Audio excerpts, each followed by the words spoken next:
લક્ષ્ય ન્યૂઝ, એક નજર, એક લક્ષ્ય. કલ્યાણપુરા ગામના ગાગા ગામે કરુણાંતિકા સર્જાઈ. કલ્યાણપુરા તાલુકાના ગાગા ગામે કરુણાંતિકા સર્જાઈ. ગામ વિસ્તારમાંથી પસાર થતી 11 kV વીજ લાઇન અચાનક તૂટી પડતા ગંભીર અકસ્માત સર્જાયો છે. વીજ વાયર જમીન પર પડતા નજીકમાં રહેલા અબોલ પશુઓને કરંટ લાગ્યો, જેમાં કુલ 8 પશુઓના કરુણ મોત નીપજ્યા છે. મૃતકોમાં 5 ભેંસ, 1 શ્વાન, 1 ભૂંડ અને 1 નોળિયો સામેલ હોવાનું સામે આવ્યું છે. આ દુર્ઘટનાથી ગામમાં શોકની લાગણી છવાઈ ગઈ છે, જ્યારે પશુપાલકોને મોટું આર્થિક નુકસાન વેઠવું પડ્યું છે.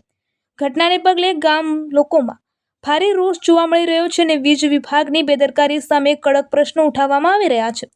સ્થાનિકો દ્વારા જવાબદારો સામે કાર્યવાહી અને યોગ્ય વળતર આપવાની માંગ ઉઠી રહી છે. ફિલહાલ તંત્ર દ્વારા ઘટનાની તપાસ હાથ ધરવામાં આવી રહી છે.